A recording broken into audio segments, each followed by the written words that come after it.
അധ്യായം 2. തിരിച്ചറിവിന്റെ ബാലപാഠങ്ങൾ. 24 വയസ്സുകാരിയായ സൗമ്യ വൻ നഗരത്തിലെ ഒരു സോഫ്റ്റ്വെയർ കമ്പനിയിൽ മികച്ച ശമ്പളത്തോടെ ജോലി ചെയ്യുകയാണ്. സാമ്പത്തികമായി വളരെ മെച്ചപ്പെട്ട ഒരു കുടുംബത്തിലാണ് അവൾ ജനിച്ചത്. കാര്യപ്പെട്ട ബാധ്യതകളൊന്നുമില്ലാത്തതിനാൽ ആർഭാടമായ ഒരു ജീവിതമാണ് അവൾ നയിച്ചിരുന്നത്. നല്ല വാടകയുള്ള ഒരു ഫ്ളാറ്റിൽ ഏകയായി താമസിക്കുന്നു. സഹപ്രവർത്തകരും മറ്റു കൂട്ടുകാരുമായി അടിപൊളിയായി ഒഴിവു സമയങ്ങളും അവധി ദിവസങ്ങളും ആഘോഷിക്കുന്നു. ഓഫീസിലെ ജോലികൾ ആസ്വദിച്ചു ചെയ്യുന്നതിനാൽ കമ്പനി മേധാവികൾക്കും വളരെ മികച്ച അഭിപ്രായമാണ് സൗമ്യയെ പറ്റിയുള്ളത്. സൗമ്യയുടെ കാര്യക്ഷമത വിലയിരുത്തി കമ്പനി അവരെ ഒരു സെക്ഷന്റെ മാനേജരായി ഉയർത്തിയതോടെ അവർ ഔദ്യോഗിക ജീവിതത്തിൽ ചില വെല്ലുവിളികൾ നേരിടാൻ തുടങ്ങി. വ്യത്യസ്ത ശൈലികൾ പിന്തുടരുന്ന ഒരു പറ്റം സഹപ്രവർത്തകരെ കൈകാര്യം ചെയ്യേണ്ടി വന്നതോടെ ജോലിസ്ഥലത്ത് അവർ അല്പസ്വല്പം പിരിമുറുക്കം അനുഭവിക്കാൻ തുടങ്ങി. ഉദ്ദേശിച്ച രീതിയിൽ ജോലി പൂർത്തിയാക്കാത്തവർ, ഉഴപ്പന്മാർ, ഒഴിവ് കഴിവ് പറഞ്ഞ് പ്രോജക്റ്റുകൾ നീട്ടിക്കൊണ്ടുപോകുന്നവർ, വാദപ്രതിവാദങ്ങളിൽ ഏർപ്പെട്ട് സമയം കളയുന്നവർ, ഇവരെയൊക്കെ അഭിമുഖീകരിക്കേണ്ടി വന്നപ്പോൾ തൊഴിലിടത്തിലെ സമ്മർദ്ദങ്ങൾ സർഗാത്മക ജീവിതത്തിന് മങ്ങലേൽപ്പിക്കാൻ തുടങ്ങി. അവർ ജോലി സമയത്ത് സോഷ്യൽ മീഡിയ കൂടുതൽ ഉപയോഗിക്കാനും തന്റെ പ്രശ്നവും പ്രയാസങ്ങളുമൊക്കെ കൂട്ടുകാരുമായി വാട്സപ്പിലൂടെയും ഇൻസ്റ്റാഗ്രാമിലൂടെയും ഒക്കെ പങ്കുവച്ച് ആശ്വാസം കണ്ടെത്താനും തുടങ്ങി. കൂടുതൽ സംതൃപ്തമായ ഒരു ജോലിക്കായി കമ്പനി മാറാനുള്ള തോന്നലും അവരിൽ ശക്തിപ്പെട്ടു. വൈവിധ്യമാർന്ന സൗഹൃദങ്ങൾക്കിടയിൽ സൗമ്യയ്ക്ക് വീണുകിട്ടിയ ഒരു കാമുകനാണ് വിജയ്. അവൻ അറിയാതെ തന്നെ പല രീതിയിൽ നിരീക്ഷിച്ചും പരീക്ഷിച്ചും മാത്രമാണ് അവൾ വിജയിനോട് അടുത്തതും അവനുമായി മെച്ചപ്പെട്ട ഒരു സൗഹൃദം സ്ഥാപിച്ചതും. ഒഴിവു സമയങ്ങളിലും അവധി ദിവസങ്ങളിലും അവർ ആനന്ദകരമായ ഒരു ജീവിതം നയിച്ചു വന്നു. പരസ്പരം വിവാഹം കഴിക്കാനും സന്തുഷ്ടമായ ഒരു കുടുംബജീവിതം ആരംഭിക്കാനും നഗരത്തിൽ തന്നെ ഒരു വീട് വിലയ്ക്ക് വാങ്ങി ജീവിതം സെറ്റിൽ ചെയ്യാനും വിജയ് ആവശ്യപ്പെട്ടതോടെ സൗമ്യ പിരിമുറുക്കത്തിലായി. ചിത്രശലഭത്തെ പോലെ പൂവിൽ നിന്ന് പൂവിലേക്ക് പാറിപ്പറക്കാൻ കൊതിക്കുന്ന സൗമ്യയ്ക്ക് സഹിക്കുന്നതിനപ്പുറമായിരുന്നു അടങ്ങി ഒതുങ്ങിയുള്ള ഒരു കുടുംബജീവിതവും സ്വന്തമായി വീട് വിലയ്ക്ക് വാങ്ങി അതിനകത്ത് പരിമിതപ്പെട്ട ഒരു ജീവിതവും. എന്തു വന്നാലും എനിക്ക് ആസ്വദിക്കണം മുന്തിരിച്ചാറ് പോലുള്ളൊരു ഈ ജീവിതം എന്ന് ഒമർ ഖയ്യാം പറയുന്ന പോലെ തൂവാനത്തുമ്പികളെ പോലുള്ള ജീവിതമാണ് സൗമ്യയുടെ സങ്കല്പം. മാനസിക സംഘർഷം കൂടിക്കൂടി വന്നപ്പോൾ സൗമ്യ ഒരു കൗൺസിലറെ കാണാൻ തീരുമാനിച്ചു. ഒരു എനിയഗ്രാം ട്രെയിനർ കൂടിയായ കൗൺസിലർ സൗമ്യയുടെ വ്യക്തിത്വ ഘടന പരിശോധിക്കാൻ സ്വഭാവത്തിലും പെരുമാറ്റത്തിലും വരുത്തേണ്ട മാറ്റങ്ങൾ കണ്ടെത്താനുമായി അവളെ ഒരു എനിയഗ്രാം ടെസ്റ്റിന് വിധേയമാക്കി. ഓരോ മേഖലകളിൽ നിന്ന് 20 വീതം ചോദ്യങ്ങൾ ഉൾപ്പെടുത്തി 180 ചോദ്യങ്ങൾ അടങ്ങിയ ചോദ്യാവലിയായിരുന്നു ടെസ്റ്റിലുണ്ടായിരുന്നത്. സാങ്കല്പികമായ ഒരു പ്രശ്നത്തെ വിശകലനം ചെയ്ത് എനിയഗ്രാമിന്റെ പ്രായോഗിക സാധ്യതകളെ മനസ്സിലാക്കാനുള്ള ഒരു ശ്രമമാണ് ഇവിടെ നടത്തുന്നത്. എനിയഗ്രാം പരിചയപ്പെട്ടിട്ടില്ലാത്തവർക്ക് ഇതിലെ ചില പദങ്ങളും പ്രയോഗങ്ങളും തുടക്കത്തിൽ പ്രയാസമായി തോന്നാം. നമുക്കിനി കൗൺസിലറുടെ വിലയിരുത്തലിലേക്ക് തിരിച്ചു പോകാം. ബാർ ഡയഗ്രാം പരിശോധിക്കുമ്പോൾ സൗമ്യയുടെ എനിയഗ്രാം നമ്പർ ഉല്ലാസപ്രിയരുടെയും കൊതിയന്മാരുടെയും നമ്പറായ 7 ആണെന്ന് കാണാൻ കഴിയും.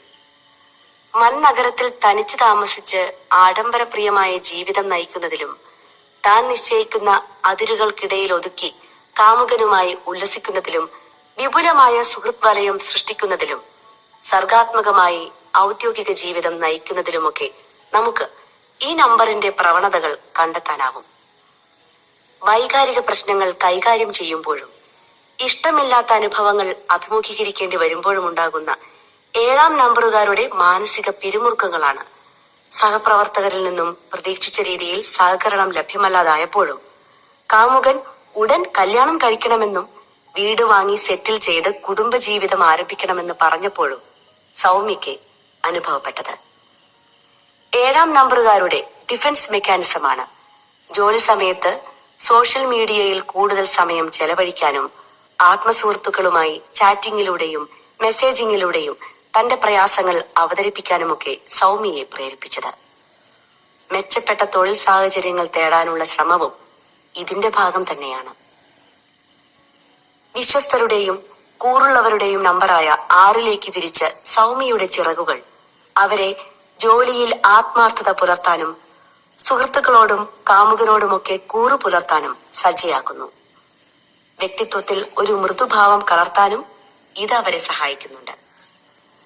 ജോലിയിൽ അവൾ കാണിക്കുന്ന ആത്മാർത്ഥതയും ആവേശവും സഹപ്രവർത്തകരോട് കാണിക്കുന്ന മെച്ചപ്പെട്ട സഹകരണാത്മകതയും യോജിക്കാനാവാത്ത നിർദ്ദേശം വച്ചത് അവളെ പിരിമുറുക്കത്തിലാക്കിയപ്പോൾ പോലും കാമുകനായ വിജയിനോടുള്ള അടുപ്പം നിലനിർത്താനായതുമൊക്കെ സമുദ്ധരിക്കപ്പെട്ട 7ാം നമ്പറുകാരിയുടെ ലക്ഷണങ്ങളാണ്. ഓഫീസിൽ ചില പ്രതികൂലാവസ്ഥകൾ രൂപപ്പെട്ടപ്പോൾ അതിനെ പഴിക്കാതെ തന്റെ സംഘർഷാവസ്ഥയെ സോഷ്യൽ മീഡിയയിൽ കൂടിയും മറ്റും ഗതി തിരിച്ചുവിടാൻ അവൾക്ക് കഴിഞ്ഞു. കീഴ്പോട്ടുള്ള ഗതിയിൽ ആയിരുന്നെങ്കിൽ ആ സംഘർഷാവസ്ഥയിൽ അവർ കമ്പനിയിൽ നിന്ന് രാജിവെക്കുകയും വിജയിനെ തഴഞ്ഞ് മറ്റൊരു കാമുകനെ തേടി പോകുകയും ചെയ്യുമായിരുന്നു. അതോടെ മിക്കവാറും ജീവിതം കൂടുതൽ സങ്കീർണമായ ഒരു തലത്തിലേക്ക് എത്തിയേനെ. എല്ലാ 7ാം നമ്പറുകാരെയും പോലെ സൗമ്യയും ഔദ്യോഗിക രംഗത്തും വ്യക്തിജീവിതത്തിലും ശ്രദ്ധ ഊന്നുന്നത് അല്ലലില്ലാതെ സന്തോഷവും സംതൃപ്തിയും നൽകുന്ന ഒരു ജീവിത രീതിയാണ്. എനിയേഗ്രാമിന്റെ സ്വാധീനം. എനിയേഗ്രാമിനെ കുറിച്ച് കൂടുതൽ പഠിക്കാൻ തുടങ്ങിയതോടെ തന്റെ നിയന്ത്രണത്തിലുള്ള സഹപ്രവർത്തകർ മിക്കവരും 4, 5, 9 എന്നീ എനിയേഗ്രാം നമ്പറിലുള്ളവരാണെന്ന് സൗമ്യ ഊഹിച്ചെടുത്തു. ജോലിയെ സംബന്ധിച്ചും ജീവിതത്തെ സംബന്ധിച്ചുമൊക്കെയുള്ള ഇവരുടെ കാഴ്ചപ്പാടുകൾ 7ാം നമ്പറുകാരിയായ തന്നിൽ നിന്നും തികച്ചും വ്യത്യസ്തമാണെന്ന് അവൾ തിരിച്ചറിഞ്ഞു. പ്രവർത്തനത്തിൽ ഏകശിലാരൂപത്തിലുള്ള ഒരു പാറ്റേൺ താൻ അവതരിപ്പിച്ചതു മുതലാണ് അവരുടെ പ്രതികരണങ്ങൾ മോശമായി തുടങ്ങിയതെന്ന് അവൾ തിരിച്ചറിഞ്ഞു. തന്റെ രീതികൾ അതേപടി അവരും അനുവർത്തിക്കണമെന്ന് ശഠിക്കുന്നതിന് പകരം അയവേറിയ ഒരു സമീപനത്താൽ അവരുടെ ഉൽപാദനക്ഷമത കൂട്ടാൻ വേണ്ട തന്ത്രങ്ങളാണ് ആവിഷ്കരിക്കേണ്ടതെന്ന് അവൾ മനസ്സിലാക്കി. കാര്യങ്ങൾ ഏകപക്ഷീയമായി നടത്താതെ സഹപ്രവർത്തകരുടെ പ്രതിനിധികളെ കൂടി ഉൾപ്പെടുത്തി ഒരു കമ്മിറ്റി രൂപീകരിക്കുകയും അതിലെ ചർച്ചകളിൽ ഉരുത്തിരിയുന്ന പ്രവർത്തന രേഖകളും ടൈം ഷെഡ്യൂളുമായി നീങ്ങുകയും ചെയ്തപ്പോൾ കാര്യങ്ങൾ കൂടുതൽ മെച്ചപ്പെട്ടതും അവളെ സംതൃപ്തയാക്കി. എനിയേഗ്രാമിന്റെ സാധ്യതകൾ മനസ്സിലാക്കിയതോടെ വിജയുമായുള്ള അവളുടെ ബന്ധത്തിന് ഒരു പുതിയ മാനം കൈവന്നു. വിജയിൽ നിന്നുള്ള വൈകാരികമായ ഒളിച്ചോട്ടം അവസാനിപ്പിച്ച് പ്രശ്നങ്ങളുടെ നാനാവശങ്ങൾ പക്വതയോടെ പരസ്പരം ചർച്ച ചെയ്യാൻ അവർ തീരുമാനിച്ചു. എനിയേഗ്രാമിലെ 2ാം നമ്പറുകാരനായ വിജയിന്റെ അതിരുവിട്ട സഹായ പ്രവണതകളുടെ പൊരുൾ അവൾ തിരിച്ചറിഞ്ഞു. സൗമ്യയോടുള്ള വിധേയത്വവും സ്നേഹപ്രകടനവും അതിന്റെ പാരമ്യതയിലേക്ക് വളർന്നപ്പോഴാണ് അവളുടെ മാനസികാവസ്ഥ മനസ്സിലാക്കാൻ ശ്രമിക്കാതെ ഉടൻ വിവാഹത്തിനും വീട് വിലയ്ക്ക് വാങ്ങി സ്ഥിരതാമസം തുടങ്ങാനുമൊക്കെയുള്ള നിർദ്ദേശങ്ങൾ വിജയ് അവതരിപ്പിച്ചത്. ആഴത്തിലുള്ള പരസ്പര ചർച്ചകളിലൂടെ ഇരുവരുടെയും താല്പര്യങ്ങൾക്കിണങ്ങുന്ന ഒരു ഉടമ്പടി രൂപപ്പെടുകയും ബന്ധങ്ങൾ കൂടുതൽ ഊഷ്മളമാകുകയും ചെയ്തു. സൗമ്യയുടെ വ്യക്തിജീവിതത്തിലും ചില മാറ്റങ്ങൾ കണ്ടു തുടങ്ങി. അവൾ താമസിച്ചിരുന്ന വില്ല പൂച്ചെടികളും മറ്റ് അലങ്കാര വസ്തുക്കളും വെച്ച് കൂടുതൽ ആകർഷകമാക്കുകയും പ്രചോദനാത്മകമായ സന്ദേശങ്ങളും ചിത്രങ്ങളും അടങ്ങിയ പാനലുകളും മറ്റും വെച്ച് മുറികൾ ആകർഷകമാക്കുകയും ചെയ്തു. ഇന്റർനെറ്റ് പരതി റോബിൻ ശർമ്മ തന്റെ പുസ്തകത്തിൽ സൂചിപ്പിക്കുന്ന 5 AM ക്ലബ്ബ് പോലെയുള്ള ചില ക്ലബ്ബുകൾ തേടിപ്പിടിക്കുകയും നേരത്തെ ഉണർന്ന് പ്രവർത്തനങ്ങൾ ആരംഭിക്കുന്നവരുടെ ഓൺലൈൻ ക്ലബ്ബിൽ അംഗത്വമെടുക്കുകയും ചെയ്തു. യോഗയും മെഡിറ്റേഷനും ദൃഢപ്രതിജ്ഞകളും വിഷ്വലൈസേഷനുകളും ദൈനംദിന ജീവിതത്തിന്റെ ഭാഗമാക്കിയതോടെ സൗമ്യയുടെ ജീവിതത്തിൽ ഒരു നവോന്മേഷം കൈവന്നു. വളരെ സുഖകരമായ രീതിയിലാണ് നാം സൗമ്യയുടെ കഥ വായിച്ചു തുടങ്ങിയത്. പക്ഷേ കഥയുടെ നടുവിൽ എനിയേഗ്രാം ട്രെയിനർ കയറിക്കൂടിയപ്പോൾ ആകെ കുഴപ്പത്തിലായി. അദ്ദേഹത്തിന്റെ വ്യക്തിത്വ വിശകലനത്തിലെ കടിച്ചാൽ പൊട്ടാത്ത പദങ്ങളും വിരസമായ പ്രയോഗങ്ങളും ആർക്കാണ് മനമടുപ്പുണ്ടാകാതിരിക്കുക? ഉദാഹരണമായി എനിയേഗ്രാമിലെ 7ാം നമ്പർ 6ലേക്ക് വിരിച്ച ചിറകുകൾ, സമുദ്ധരിക്കപ്പെട്ടവർ, കീഴ്പോട്ട് പതിച്ചവർ, ഡിഫൻസ് മെക്കാനിസം എന്നിവയൊക്കെ. ഏത് പുതിയ ആശയം പരിചയപ്പെടുമ്പോഴും അതിലടങ്ങിയ ചില സാങ്കേതിക പദങ്ങളും ചില ഗ്രാമ്യ ഭാഷകളും അറിഞ്ഞാലേ നമുക്ക് ആ ആശയം പൂർണ്ണമായും മനസ്സിലാക്കാനാവുകയുള്ളൂ. ലോകത്ത് വിവിധ രാജ്യങ്ങളിലായി നിരവധി ആളുകളുടെ വ്യക്തിത്വം വിശകലനം ചെയ്ത് അവരെ കൂടുതൽ മെച്ചപ്പെട്ട ജീവിതം നയിക്കാൻ പ്രാപ്തരാക്കിയ എനിയഗ്രാമിനെ നമുക്കിനി പരിചയപ്പെടാം.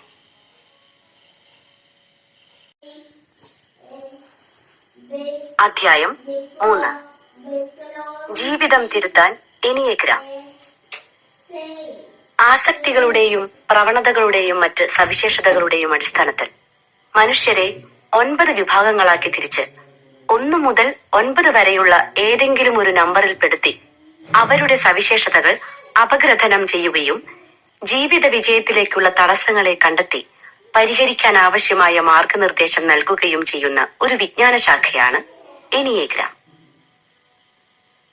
വൈവിധ്യമാർന്ന സസ്യലതാദികൾ കൊണ്ടും ജന്തുമൃഗാദികൾ കൊണ്ടും സമ്പുഷ്ടമാണ് നമുക്ക് ചുറ്റിലുമുള്ള ലോകം. എല്ലാ ജീവജാലങ്ങൾക്കും അതിൻ്റെതായ പ്രത്യേകതകളും സ്വഭാവ സവിശേഷതകളുമുണ്ട്. അതുപോലെ തന്നെയാണ് മനുഷ്യരുടെ കാര്യവും. ലോകത്ത് ഒരാളുടെ തനിപ്പകർപ്പായി മറ്റൊരാളും ഉണ്ടാകില്ലെന്നാണ് ശാസ്ത്രം പറയുന്നത്. ഓരോ വ്യക്തിയുടെയും പെരുമാറ്റ രീതികളും സ്വഭാവ സവിശേഷതകളും വ്യത്യസ്തമായിരിക്കും. ഈ വ്യത്യസ്തതയാണ് ഓരോരുത്തരുടെയും വ്യക്തിത്വം നിർണയിക്കുന്നത്. താഴെ ചേർത്തിരിക്കുന്ന ഓരോ ജീവിയുടെയും രൂപങ്ങൾ ഓരോന്നായി മനസ്സിലേക്ക് കൊണ്ടുവരൂ. അവയുടെ പേരുകൾ കേൾക്കുമ്പോൾ തന്നെ അവയെക്കുറിച്ച് നിങ്ങൾക്കറിയാവുന്ന എല്ലാ സവിശേഷതകളും ഓർത്തെടുക്കൂ. പൂച്ച, ഓന്ത്, കറുത്ത കുതിര, മൂങ്ങ, മുയൽ, കുരങ്ങ്, സിംഹം, ആന, കഴുകൻ. ഇവയോരോന്നും എനിയഗ്രാമിലെ ഓരോ പ്രതീകങ്ങളാണ്. ഇവയോരോന്നും അതതിന്റെ സവിശേഷതകളോടെ മനുഷ്യരൂപം പ്രാപിക്കുന്നതായും ഇത്തരത്തിലുള്ള മനുഷ്യർ എല്ലാവരും ഒരു പൊതുസ്ഥലത്ത് എത്തിപ്പെടുന്നതായും സങ്കല്പിക്കുക. ഉദാഹരണമായി, ഒന്നിച്ചുള്ള ഒരു യാത്രക്കിടയിൽ അപ്രതീക്ഷിതമായി വന്നുപെട്ട ഒരു ട്രാഫിക് ബ്ലോക്കിൽ കുടുങ്ങി 1 മണിക്കൂർ നേരം വാഹനത്തിൽ നിന്ന് പുറത്തിറങ്ങി നിൽക്കേണ്ടി വരുന്നു. ഈ സമയത്തിനുള്ളിൽ ഓരോരുത്തരുടെയും ചേഷ്ടകളും ചിന്തകളും പ്രവർത്തനങ്ങളുമൊക്കെ എന്തായിരിക്കുമെന്ന് ഒന്ന് ആലോചിച്ചു നോക്കുന്നത് രസകരമായിരിക്കുമല്ലോ. തുടർന്നുള്ള അധ്യായങ്ങളിൽ നാം ഇത് പരിശോധിക്കുന്നതാണ്. ഓരോ സാഹചര്യങ്ങളിലും വ്യത്യസ്ത വ്യക്തികൾ എങ്ങനെയൊക്കെയാണ് പെരുമാറുകയെന്ന് വ്യക്തമായ സൂചനകൾ ഉപയോഗിച്ച് കണ്ടെത്തുകയും അവ വർഗീകരിച്ച് 9 നമ്പറുകളിലേക്ക് ക്രമീകരിക്കുകയുമാണ് എനിയഗ്രാം ചെയ്യുന്നത്. ശാസ്ത്രീയമായി രൂപപ്പെടുത്തിയ ബാർ ഡയഗ്രത്തിന്റെ സഹായത്തോടെ വിവരങ്ങളെ വർഗീകരിച്ച് ഓരോ വ്യക്തിയും ഏതേത് നമ്പറുകളിലാണ് ഏറ്റവും മികച്ചു നിൽക്കുന്നതെന്ന് കണ്ടെത്തുന്നു. ഓരോരുത്തരും ജീവിതത്തിൽ അഭിമുഖീകരിച്ചു കൊണ്ടിരിക്കുന്ന പ്രശ്നങ്ങളെ ഈ ഡാറ്റയുടെ വെളിച്ചത്തിൽ പരിശോധിക്കുകയും പ്രശ്ന പരിഹാരത്തിനായി പ്രസ്തുത വ്യക്തി ജീവിത രീതിയിലും പെരുമാറ്റത്തിലും എന്തെല്ലാം മാറ്റങ്ങളാണ് വരുത്തേണ്ടതെന്ന് അപഗ്രഥിച്ച് നിഗമനത്തിലെത്തുകയും ചെയ്യുന്ന ഒരു രീതിയാണ് എനിയഗ്രാം അവതരിപ്പിക്കുന്നത്. എനിയഗ്രാം എന്തിന്? എനിയഗ്രാം എന്നത് വ്യത്യസ്തമായ 9 വ്യക്തിത്വ ഘടനകളിലേക്ക് വെളിച്ചം വീശുന്ന ഒരു പഠനശാഖയാണെന്ന് നേരത്തെ സൂചിപ്പിച്ചുവല്ലോ. ആളുകൾ ഇപ്പോൾ പ്രവർത്തിക്കുന്നത് പോലെ പ്രവർത്തിക്കാൻ കാരണം എന്താണെന്നാണ് അത് ചികഞ്ഞ് പരിശോധിക്കുന്നത്. ഓരോരുത്തരും ലോകത്തെ കാണുന്നത് ഓരോ വിധത്തിലാണ്, വസ്തുതകളിലല്ല. വസ്തുക്കളെ കുറിച്ചുള്ള ഓരോരുത്തരുടെയും കാഴ്ചപ്പാടിലാണ് വ്യത്യാസമിരിക്കുന്നത്. ഓരോരുത്തരും ലോകത്തെ നോക്കിക്കാണുന്ന രീതി ഏത് തരത്തിലാണെന്ന് ബോധ്യപ്പെട്ടു കഴിഞ്ഞാൽ നമുക്ക് ആ വ്യക്തികളുമായുള്ള ആശയവിനിമയം കൂടുതൽ എളുപ്പമാവും. വ്യക്തിബന്ധങ്ങൾ ദൃഢപ്പെടുത്താനും കുടുംബത്തിലും തൊഴിലിടങ്ങളിലും പൊതുരംഗത്തുമുള്ള നമ്മുടെ ഇടപെടലുകൾ കൂടുതൽ സർഗാത്മകമാക്കി മാറ്റാനും ഇത് നമ്മെ സഹായിക്കുന്നു. എനിയഗ്രാം ഓരോ നമ്പറുകളിൽപ്പെട്ടവരുടെയും സ്വഭാവവും പ്രത്യേകതകളും അപഗ്രഥിച്ച് നിഗമനങ്ങൾ രൂപപ്പെടുത്തുകയും ഉത്തമമായ സാമൂഹ്യ ജീവിതത്തിനും സംതൃപ്തമായ വ്യക്തി ജീവിതത്തിനും ഇതിൽ എന്തൊക്കെ തിരുത്തലുകളാണ് വരുത്തേണ്ടതെന്ന് നിർദ്ദേശിക്കുകയും ചെയ്യുന്നു. കുടുംബാംഗങ്ങൾ തമ്മിലും സഹപ്രവർത്തകർ തമ്മിലും രാഷ്ട്രീയവും മതപരവുമായ വ്യത്യസ്തമായ കാഴ്ചപ്പാടുകൾ വെച്ചു പുലർത്തുന്നവർ തമ്മിലുമൊക്കെ സമവായമുണ്ടാക്കിയെടുക്കാൻ ഇതുവഴി സാധിക്കുന്നു. സ്വന്തം വികാരങ്ങളെ നിയന്ത്രിച്ച് മറ്റുള്ളവരുടെ വൈകാരികാവസ്ഥയ്ക്കുമേൽ മേൽക്കൈ നേടാനും താൻ ഇന്നത്തെ രീതിയിൽ ആയിത്തീർന്നതിന്റെ ചരിത്രപരവും സാമൂഹികവും സാംസ്കാരികവും മനഃശാസ്ത്രപരവുമായ ഘടകങ്ങൾ അപഗ്രഥിച്ച് തന്റെ തനത് രീതികളെ സന്തോഷത്തോടെ അംഗീകരിക്കാനും സംതൃപ്തമായ ഒരു തൊഴിൽ രംഗത്തെ രൂപപ്പെടുത്താനും വ്യക്തിബന്ധങ്ങൾ ഊട്ടിയുറപ്പിക്കാനും കുടുംബാംഗങ്ങളെ ആഴത്തിലറിഞ്ഞ് കുടുംബ ബന്ധം ദൃഢപ്പെടുത്താനുമൊക്കെയുള്ള ഒരു ഒന്നാന്തരം ഉപാധിയാണ് എനിയഗ്രാം. മാറിക്കൊണ്ടിരിക്കുന്ന ലോകത്ത് സ്വയം മാറാനുള്ള ഒരു ഉപകരണമായി എനിയഗ്രാമിനെ ഉപയോഗിക്കാനാവും. എനിയഗ്രാം നൽകുന്ന ഉൾക്കാഴ്ച നിത്യജീവിതത്തിൽ എടുക്കുന്ന പല തീരുമാനങ്ങളെയും ഗുണാത്മകമായി സ്വാധീനിക്കും. എനിയഗ്രാമിനെ കുറിച്ചുള്ള അറിവ് ഇന്നത്തേക്കാൾ ശാന്തമായ മെച്ചപ്പെട്ട ഒരു ജീവിതം നമുക്ക് പ്രദാനം ചെയ്യും. മെച്ചപ്പെട്ട രീതിയിൽ സാമൂഹ്യാഭിമുഖ്യം പുലർത്താൻ വ്യക്തിഘടനയിൽ വരുത്തേണ്ട മാറ്റത്തെക്കുറിച്ച് നമുക്ക് എനിയഗ്രാം ഉൾക്കാഴ്ച നൽകും. മറ്റുള്ളവരെ മനസ്സിലാക്കാനുള്ള ഒരു കൈപ്പുസ്തകമായി നമുക്ക് എനിയഗ്രാമിനെ ഉപയോഗിക്കാനാകും. കൗൺസിലർമാർക്കും തെറാപ്പിസ്റ്റുകൾക്കും മനഃശാസ്ത്രജ്ഞന്മാർക്കും ജീവിത നൈപുണ്യ പരിശീലകർക്കുമൊക്കെ മറ്റുള്ളവരെ മെച്ചപ്പെടുത്തുവാനുള്ള ഒരു ഉപാധിയായി എനിയഗ്രാം ഉപയോഗിക്കാവുന്നതാണ്. എല്ലാവരും ചാനൽ സബ്സ്ക്രൈബ് ചെയ്യുക. വീഡിയോ ഇഷ്ടമായെങ്കിൽ ലൈക്ക് ചെയ്യുക, കമൻറ്റ് ചെയ്യുക, ഷെയർ ചെയ്യുക. അടുത്ത ഭാഗം ഉടൻ ഉണ്ടായിരിക്കുന്നതാണ്. താങ്ക്സ്.